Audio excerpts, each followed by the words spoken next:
Breaking news mga kabayan, mga taga-China nagula. Isa sa mga planta sa China ang biglang sumabog ng napakalakas at nagdulot ng matinding pinsala sa palibot nito. 6 ang nasawi, 19 ang sugatan at 6 pa ang nawawala sa kasalukuyan. Makikita ang isang malaking mushroom cloud bilang patunay ng matinding pagsabog. Ano kaya ang produktong ginagawa ng China sa factoring ito? Karagdagang mga bagong modelo ng FA-50 Block 20. Sure na para sa Pilipinas. Philippine Air Force nakatakdang muling isa-aktibo ang 6 Tactical Cobra Squadron ang hahawak sa mga bagong FA-50 fighter jets ng Pilipinas na magmumula sa South Korea. Ating ito coalition matagumpay na nakarating malapit sa Pag-asa Island. Nagsagwa ito ng concert at namigay ng krudo sa mga mangingisdang Pilipino. Teritoryo namin to, pag kayo nandito, sobrang dami na namin ibinigay.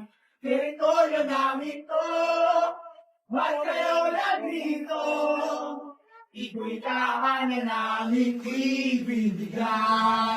Aba, mga barko ng China na una pang dumating sa lugar. Pero di sila nakaporma dahil ang buong mundo ay nakamasid sa kanila. Israel, binomba ang isang kaplano ng buti. Saka iba pa mga kasapit ito, ganyan tumira ang Israel, lagi inuunahan ang kalaban.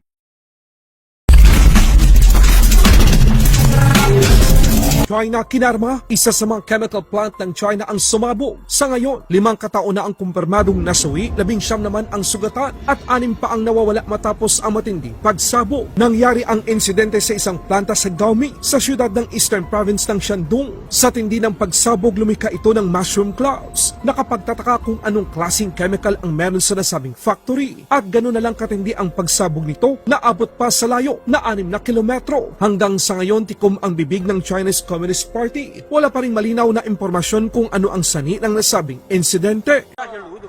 哎，我操！哎呦，哥，他家一个车掉下来了！哎，我操，他爷！哎呦，我操！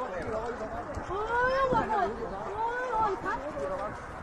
事故造成5人死亡、6人失联、19人轻伤。事故发生之后，山东省市县3级启动应急处置机制，成立联合救援指挥部，全力组织开展救援，全面做好失联人员搜救、伤员救治、家属安抚、善后处置、环境监测等各项工作。目前，现场搜救和清理工作仍在进行中。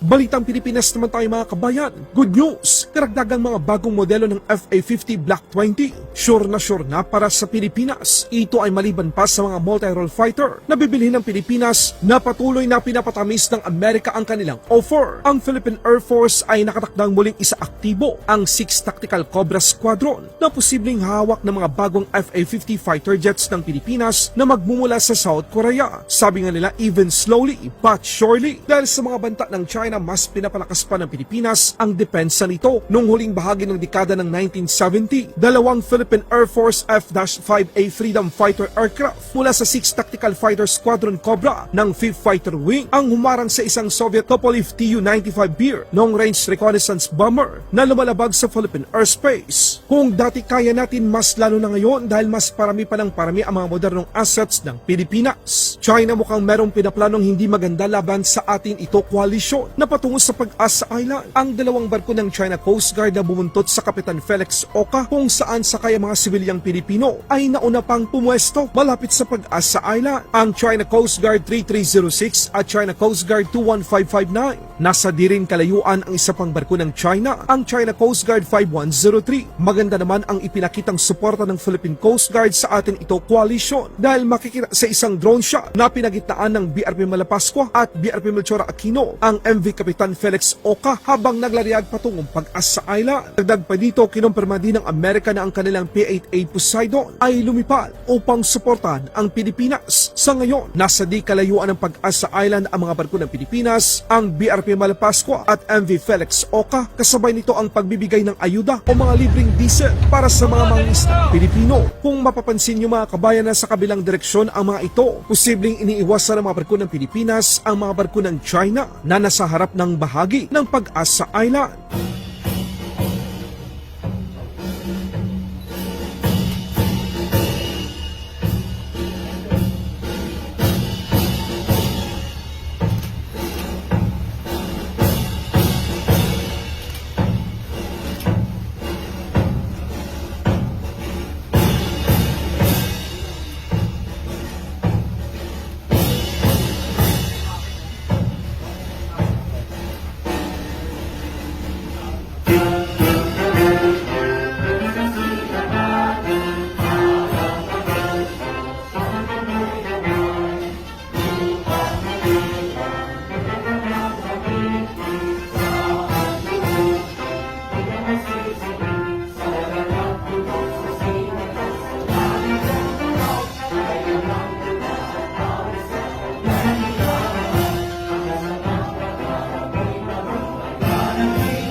lang sa amin na namin ibinigay.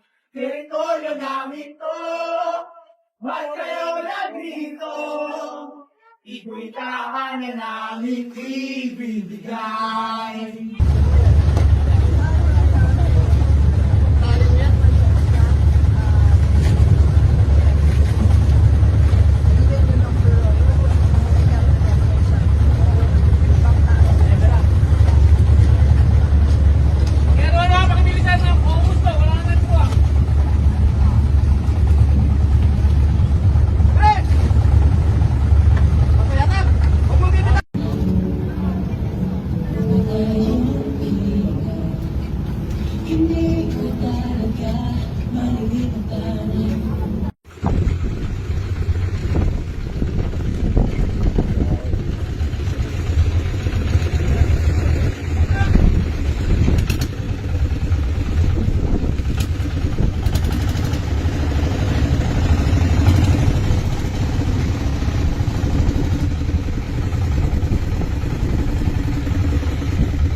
Sa ibang balita naman, Israel winasak ang isang eroplano ng Houthi. Nalula nito ang iba pa mga kasapi na naghahasik ng kasamaan laban sa Israel. Aktwal na video, panoorin.